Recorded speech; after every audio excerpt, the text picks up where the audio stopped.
Hi everyone, welcome back to my channel. इस video में हम पढ़ने वाले हैं क्लास 12 का हिस्ट्री का चैप्टर नंबर 2 का पार्ट नंबर 5।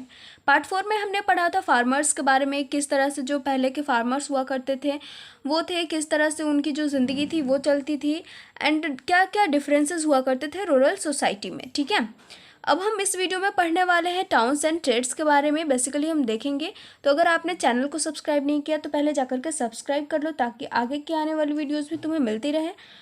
और अगर कोई और चैप्टर पढ़ना हो या फिर नोट्स चाहिए तो सबका लिंक दिया हुआ है डिस्क्रिप्शन बॉक्स में, जाकर के पढ़ सकते हो। ठीक है, तो चलो स्टार्ट करते हैं आज का हम अपना topic, towns and trades, new cities.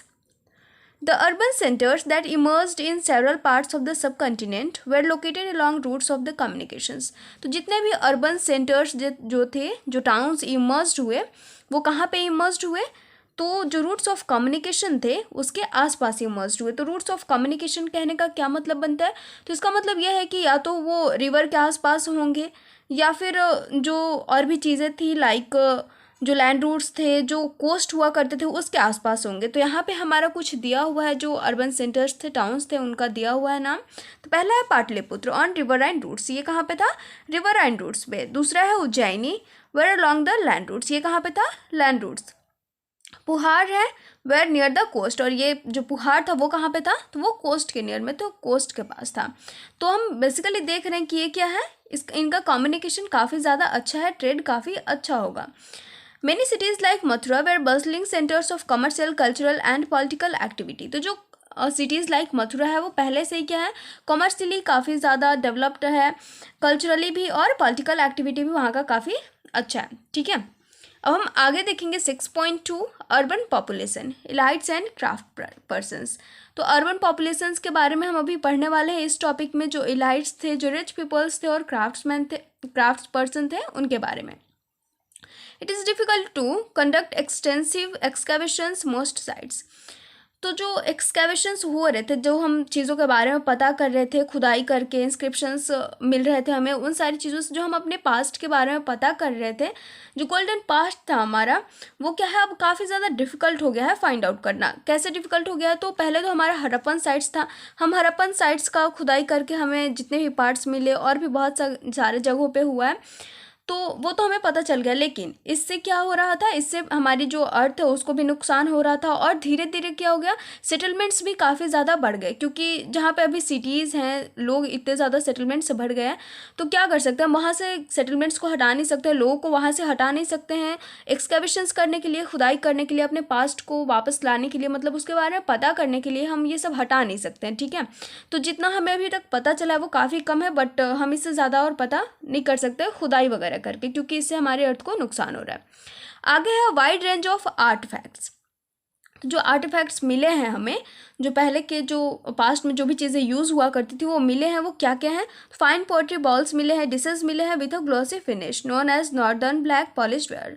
तो क्या है, ये पॉलिश्ड हुआ करता था, जो बॉल्स और डिशेस हुआ करते थे वो पॉलिश्ड हमें मिले हैं, probably used by rich people. और ये किसके द्वारा यूज्ड होते थे? तो रिच पीपल के द्वारा होते थे, क्योंकि हमने पहले के चैप्टर्स में पढ़ा है कि जो पॉलिश्ड मटेरियल्स होते थे, लाइक हमने परफ्यूम वाला पढ़ा था एक, तो क्या होता था, लग्जरी मटेरियल्स रिच पीपल ही ओनली यूज़ कर पाते थे, जो ऑर्डिनरी पीपल्स हुआ करते थे, लोकल पीपल्स, वो ये सब यूज़ नहीं कर पाते थे, अफोर्ड नहीं कर सकते थे वो।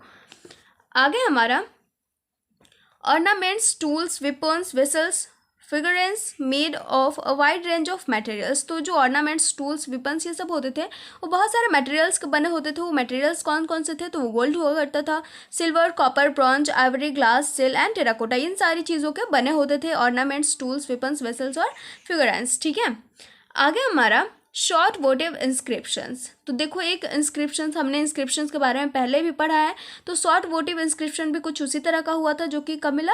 2nd सेंचुरी BCE का है। The name of the donor and sometimes specify his her occupation as well. तो हमने जो पिछली वीडियो में देखा था कि जो लोग लैंड ग्रांट करते थे तो उसका क्या करते थे, वो कुछ रखते थे लिख करके, जैसे इंस्क्रिप्शन में वो खुदाई करके रख देते थे कि उन्होंने मतलब किसी और को दान में दिया, तो उसका नाम वगैरह लिख देते थे। तो जो डोनर होता था उसका नाम लिखा हुआ होता था, उसका ऑक्यूपेशन वगैरह भी लिखा हुआ होता था इन इंस्क्रिप्शंस में। They tell us about washing folk, weavers, scribes, carpenters, potters, goldsmiths, blacksmiths, officials, religious teachers, merchants, and Kings. तो देखो ये जो इंस्क्रिप्शंस है उस जो हमने अभी डोनर के बारे में पढ़ा कि डोनर का जो नेम लिखा हुआ होता था इसमें, उसका ऑक्यूपेशन लिखा हुआ होता था, उसके अलावा जो चीज़ हमें बताती हैं इंस्क्रिप्शंस वो वॉशिंग फॉल के बारे में, जो धोबी वगैरह होते थे, वीवर्स होते थे, बुनने वाले, स्क्राइब्स, कारपेंटर्स, इन सब के बारे में हमें कुछ न कुछ मिलता है इन सारे इंस्क्रिप्शंस में। अब हमारा 6.3 आता है trade in the subcontinent and beyond. Subcontinent में ट्रेड कैसे होता था वो हम देखेंगे। Cross the Arabian Sea to the East and north Africa and the West Asia. तो यहाँ पे लिखा हुआ है कि जो ट्रेड था वो किधर एक्सटेंड हो गया, तो अरेबियन सी से लेकर के east and north Africa and west Asia तक। उसके बाद और किधर एक्सटेंड हुआ, तो the Bay of Bengal to south east Asia and China, इधर भी ये एक्सटेंड हो चुका था ट्रेड। आगे successful merchants designated as masattuvan in Tamil and setthis and sarthavahas in Prakrit. जो सक्सेसफुल मर्चेंट्स हुआ करते थे उनको तमिल भाषा में क्या कहा गया है, मशातुअन कहा गया है, और सेथीज और सथावाहास कहा गया है प्राकृत लैंग्वेज में। ठीक है, अब हम आगे देखेंगे। आगे हमारा goods that were carried from one place to another. जो गुड्स कैरिड होते थे, तो हम ट्रेड के बारे में अभी मेनली पढ़ रहे हैं, तो उसमें ट्रेड किस चीज़ का होता होगा, गुड्स का ट्रेड होता होगा। तो कौन से गुड्स थे जो कैरिड किए जाते थे मर्चेंट्स के द्वारा, तो साल्ट होता था, grain, cloth, metal ores, finish products, stones, timbers, medicinal plants, ये सारी चीज़ें होती थी जिनका ट्रेड होता था। उसके अलावा जो चीज़ है वो है स्पाइसेस, जो कि हमारे इंडिया में काफ़ी अच्छा होता है और ये हमारे इंडिया से दूसरे देशों में भी जाता है। स्पेशली पेपर, जो पेपर हुआ करता था, काली मिर्च, वो were in high demand in the Roman Empire. Roman Empire में इसका काफ़ी ज़्यादा डिमांड था। As well textiles and medicinal plants, इसके अलावा जो चीज़ें थी वो टेक्सटाइल्स थे और मेडिसिनल प्लांट्स थे। This were all transported across the Arabian Sea to the Mediterranean. तो इनका जो ट्रांसपोर्टेशन होता था वो किधर से होता था, तो वो अरेबियन सी से मेडिटेरेनियन तक होता था। आगे हमारा क्वींस एंड किंग्स। अब हम पढ़ेंगे क्वींस एंड किंग्स के बारे में। Exchanges were facilitated by the introduction of coinage. तो जो एक्सचेंजेस हुआ करता था, जो हम ट्रेड कर रहे थे, तो जब गुड्स का एक्सचेंज हुआ करता था वो काफ़ी ज़्यादा फैसिलिटेड हुआ जब कॉइनेज का इंट्रोडक्शन हुआ, मतलब जब कॉइन्स मिंट होने लगे, कॉइन्स छपने लगे। Punch marked coins made of silver and copper were minted and used. तो जो पंच मार्क्ड कॉइन्स थे वो किस चीज़ के बने हुए थे, सिल्वर के बने हुए थे एंड कॉपर के बने हुए थे, जो कि सबसे पहले इन्हीं का यूज होता था, इन्हीं को यही छप रहे थे, मिंट हो रहे थे और इनका यूज हो रहा था। ठीक है, आगे हमारा numismatist reconstruct possible commercial networks with the help of this coins. जो नुमिस्मेटिस्ट्स होते हैं वो क्या कर रहे हैं, वो इन्हीं कॉइन्स का हेल्प लेकर के, जो कॉइन्स इन्हें ट्रेड रूट्स में मिले हैं, जैसे कि बहुत सारे कॉइन्स ऐसे हैं जो कि हमारे इंडिया में मतलब उनको इशूड किया गया था, जो इंडिया के किंग हुआ करते थे उनको इशूड किया, और वो कॉइन्स हमें कहाँ पे मिले, वो हमें किसी और कंट्री में मिले। तो इसका क्या मतलब है, तो इसका मतलब है कि जो कॉइन्स थे उनसे ट्रेड होता था। जैसे यहाँ का अभी हम एक्सचेंज करते हैं कॉइन्स से, तो हम एक दूसरे को देते हैं, मतलब किसी और को देते हैं कॉइन्स, तो वैसे ही क्या होता था, कॉइन्स की हेल्प से ट्रेड होता होगा, तभी हमें ये कॉइन्स कहीं और मिल रहे हैं। Kushanas issued the first gold coins. जो कुशानाज थे उन्होंने फर्स्ट गोल्ड कॉइन्स इशूड किया, इनसे पहले किसी ने भी गोल्ड का कॉइन्स नहीं चलाया था।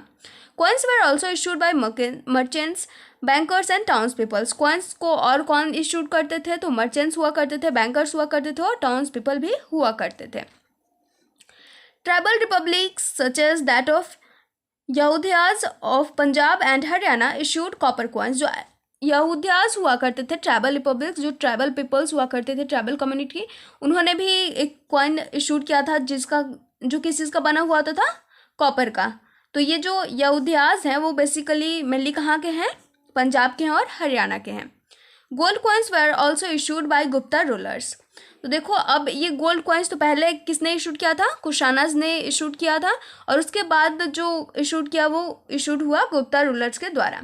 तो ये था हमारा कॉइन्स के बारे में। अब इसके बाद हमारे बुक में एक क्वेश्चन दिया हुआ है कि धीरे धीरे जो क्वेश्चन नहीं है, मतलब ऐसा है कि जो धीरे धीरे कॉइन्स थे वो हमें मिलने बंद हो गए।